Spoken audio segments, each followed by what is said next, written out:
সদ্যপ্ৰয়াত কণ্ঠশিল্পী ৰাজীৱ খদিয়াৰ শদিয়াস্থিত টুপচিঙা গাঁৱৰ বাগগৃহত উপস্থিত হ'ল অসমীয়া যুৱ মঞ্চৰ এটি সজাতি দল। সজাতি দলটোৱে প্ৰয়াত ৰাজীৱ খদিয়াৰ পত্নীৰ লগতে পৰিয়ালটোক সমবেদনা জ্ঞাপন কৰে। গণশিল্পীগৰাকীৰ বিদেশী আত্মাৰ চিৰশান্তিও কামনা কৰে। প্ৰয়াত ৰাজীৱ খদিয়াৰ দেশ আৰু জাতিৰ প্ৰতি থকা মৰমসমূহ দুহাৰে সংগঠনটোৰ বিষয়ববীয়াই। আনহাতে অসমৰ জনপ্ৰিয় কণ্ঠশিল্পী জুবিন গাৰ্গে সদ্যপ্ৰয়াত শিল্পী ৰাজীৱ খদিয়াক চিনি নাপাওঁ বুলি কৰা মন্তব্যৰ বিৰুদ্ধে অসমীয়া যুৱ মঞ্চৰ কেন্দ্ৰীয় সমিতিৰ সহকাৰী সম্পাদক আকাশ শইকীয়াই প্ৰয়াত ৰাজীৱ খদিয়াৰ গৃহৰ পৰাই জুবিন গাৰ্গক এই মন্তব্যৰ বাবে ধিক্কাৰ দিয়ে। প্ৰয়াত ৰাজীৱ খদিয়া অসমবাসীৰ বাবে চিৰকাল হিয়াৰ আমঠু হৈ থাকিব বুলিও সংগঠনটোৰ আকাশ শইকীয়াই মন্তব্য কৰে। সজাতি দলটোত অসমীয়া যুৱ মঞ্চৰ কেন্দ্ৰীয় সভাপতি যাদৱ গগৈ উপস্থিত থাকে। আজি আমি প্ৰয়াত গণশিল্পী ৰাজীৱ খদিয়া ঘৰৰ বাসগৃহত আমি উপস্থিত হওঁ অসমীয়া যুৱ মঞ্চৰ কেন্দ্ৰীয় সমিতি হৈ সজাতি দলে।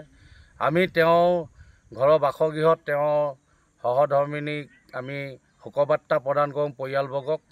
যিহেতু আমি যিজন জাতীয়তাবোধ থকা জাতীয়তাবাদী জাতি মাতি গান গাই ফুৰা আমাৰ ৰাজীৱ খদিয়া ডাঙৰীয়া আকস্মিকভাৱে আমাৰ মাজৰ পৰা আঁতৰি গ'ল। আমি অসমীয়া যুৱ মঞ্চই তেওঁ শোক প্ৰকাশ কৰিছোঁ, লগতে পৰিয়ালবৰ্গক আমি সমবেদনা জ্ঞাপন কৰিছোঁ।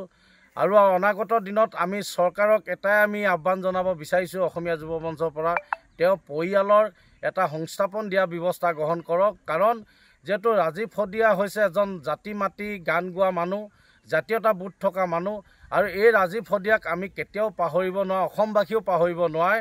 আমি সেইকাৰণে চৰকাৰক আহ্বান জনাইছোঁ তেওঁ পৰিয়ালক এটা সংস্থাপন দিয়া ব্যৱস্থা গ্ৰহণ কৰক। আৰু লগতে স্থানীয় যিজন বিধায়ক বলিন চেতিয়া ডাঙৰীয়াকো আমি ক'ব বিচাৰিছোঁ যে ৰাজীৱ খদিয়া পৰিয়ালবৰ্গৰ ওচৰত আহি তেওঁ এবাৰো এষাৰ মাত দিয়াহি নাই, সেইটো আমি আশ্চৰ্য প্ৰকাশ কৰিছোঁ। কাৰণ বলিন চেতিয়াই জানিব লাগে যে এজন জাতীয়তাবোধ কণ্ঠশিল্পী গণশিল্পী হিচাপে আজি ৰাইজে পৰিচয় দিয়া এজন তেওঁক বাসগৃহত আজি উপস্থিত হ'ব নোৱাৰাটো বৰ দুৰ্ভাগ্যজনক কথা। আমি সেইকাৰণে অসমীয়া যুৱ মঞ্চত তেওঁক ক'ব বিচাৰিছোঁ তেওঁ যিটো বিধায়কৰ পদ যি আছে সেই বিধায়কৰ পদটো যেন সন্মান জনায়, বা ৰাজীৱ খদিয়া যি গণশিল্পী হিচাপে যি ৰাইজে দিছে এই সন্মান জনাই যেন তেওঁ কাষলৈ পৰিয়ালবৰ্গৰ ওচৰত তেওঁ মাত এষাৰ দিয়া যি সময় নথকা এজন বিধায়কক আমি গৰিহণা জনাইছোঁ। অসমীয়া যুৱ মঞ্চই অনাগত দিনত এনেকুৱা বিধায়কক ৰাইজে যেন জিকাই নপঠিয়াবৰ বাবে আজি আমি আজি ৰাজীৱ খদিয়া পৰিয়ালবৰ্গৰ পৰা আমি আহ্বান জনাইছোঁ।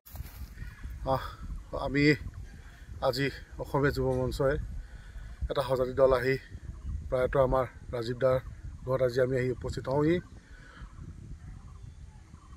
ক'বলৈ সঁচাকৈ ভাষা নাই, বহুত দুখ লাগিছে, বহুত দুখ পাইছোঁ। আৰু যিদিনাখনিৰ পৰাই তেখেত আমাৰ মাজৰ পৰা হেৰাই গৈছিল সেইদিনাখনিৰ পৰা অন্তৰাত্মাই কান্দি আছে।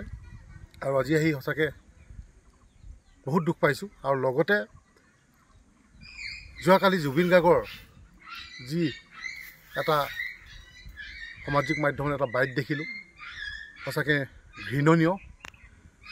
জুবিন গাৰ্গক এটাই কথা ক'ব বিচাৰিছোঁ আজি ৰাজীৱ দাৰ ঘৰৰ পৰা, আপুনি চিনি পাব নালাগে আৰু আপুনি এটা শব্দ পাহৰি যাওক যে আই ডোণ্ট কেয়াৰ, সেই শব্দ আপুনি আঁতৰাই ৰাখক। আমি আপোনাক প্ৰশ্ন কৰিছোঁ হু আৰ ইউ? আপোনাৰ নিচিনা ননচেন্স মেণ্টেলিটি মানুহ আমি দেখা নাই। কি জাতীয়তাবোধক আপুনি গান গালে? ৰাজীৱ দাই আজি গোটেই অসমৰ হিয়া মুঠু হৈ আজি থাকি গ'ল।